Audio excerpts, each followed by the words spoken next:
We're so sorry, everybody. We have to do this as a video because the live connection over the Moroccan internet didn't work, and I really do apologise. Again, here's Ayoub on my right, who's one of our young managers, and you obviously all know who I am. I'm the founder of the Refuge here, and I'd like to repeat what I just said briefly before when we tried to go live. We wondered whether to proceed today with a question and answer session, but we decided to do so. We are very conscious that we have lost our monarch in the UK, and the Moroccans really understand that because their commitment to their own king is very profound. We thought we would go ahead because we know that Queen Elizabeth II, her great affection for animals, particular equines, and that includes donkeys. So what I'm going to do is just deal with some of the questions that have come in. And the very first and most important question is, what is a Berber splint and how do we use it? We've often said online that we've had a donkey come in with a broken leg, and we know that in the West, if that leg was x-rayed and they would see there's a break, there'd be no doubt the animal would be put to sleep.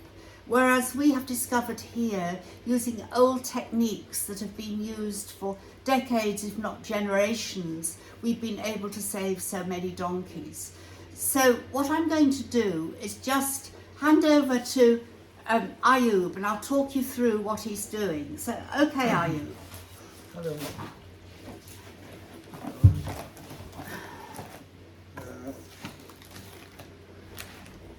You okay?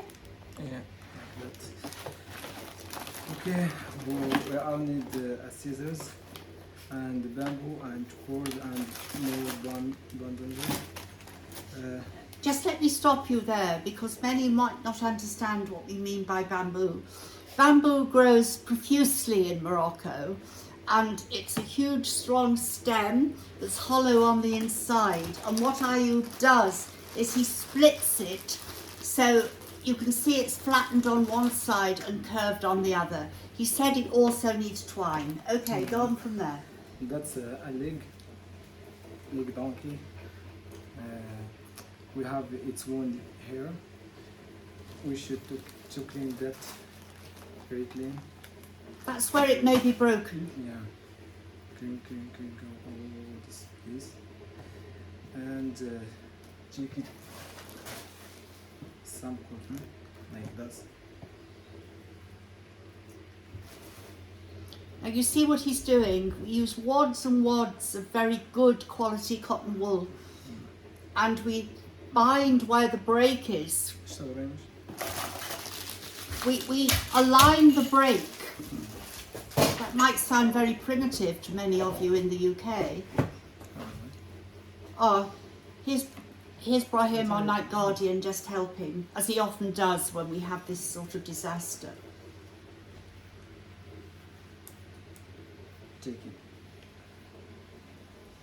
Just this cotton, just for wound.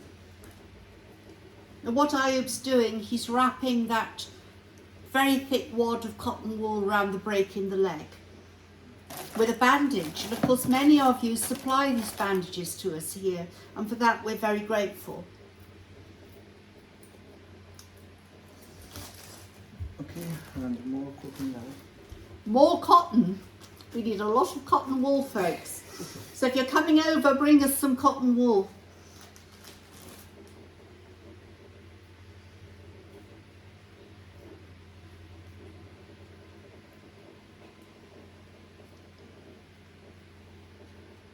So this leg is very well protected. If you were applying plaster of Paris in the UK, you wouldn't get as much protection on before you put the plaster on. Now this is the key. He's just about to show you. Yeah. Okay? Here we are. Now all round the wound we then apply this bamboo with the twine.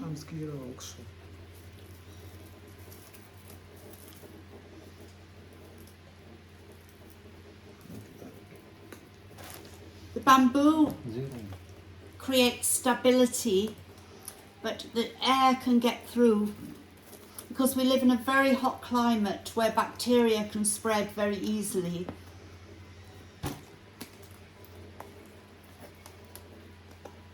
I'm scared, right?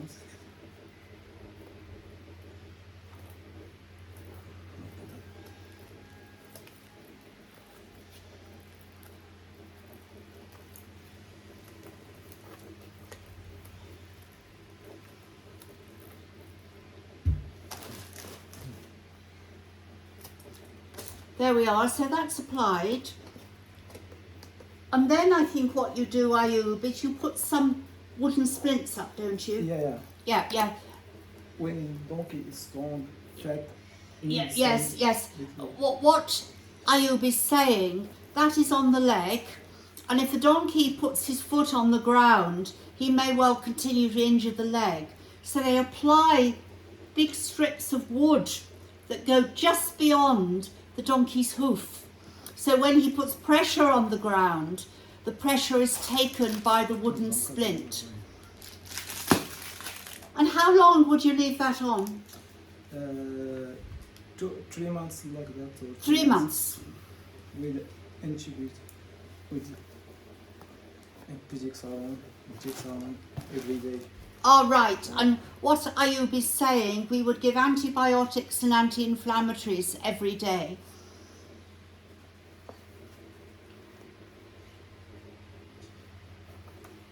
What a waste of a bandage on a wooden leg, but never mind. It's showing you what they do. And what we will do next time we have a broken leg is try to show you Ayub doing it for real on the leg. Okay, it's only a wooden leg. You can stop now. And then, of course, these here, folks, are what we cannot get in Morocco. They are the VetFlex flexible bandages, the cohesive bandages. And we are so grateful for all of you who send these over from the UK, because then when they've done this, the cohesive bandage is put over the top, and that's changed very regularly to keep the leg clean. So I'm sorry you're not online, because you could ask me further questions. We're going to have to sort out with our satellite providers how we get over that. So I'm really grateful, Ayub. That explains it very well. We've been asked... If we are clean, that's it. Every month like that. Right. It starts again. You start again. Yeah. What Ayub's saying is we don't leave that on for 3 months. 3 months. After about 4 weeks, it's taken off, the wound is re-cleaned and it's reapplied. And we've had huge success. Sometimes the donkey recovers and the leg is never quite straight again, but it's perfectly happy and can get round the paddock and enjoy its life with its friends. It can just never work again. But quite frankly, having had its leg broken during the course of work, that's the very best we can do for it. Now, other questions I've been asked for today, and I'll just answer them very briefly, or if people want to send stuff over to us. It's very difficult to send it straight to Morocco. It has to come through customs here. And it's best to send it to our address in the United Kingdom, which of course is our charity address that you can find on our website. And I can post that later. We go over every 6 weeks, or someone comes over every 6 weeks. So we bring equipment back and two. And the other question I was asked that we can deal with today is, why is there a shortage of euthanasia medication in Morocco? Now, I hope I'm not going to offend anyone, but it really goes back to the days of the protectorate between France and Morocco. Yeah. And when Morocco became independent, all the deals done were primarily with France.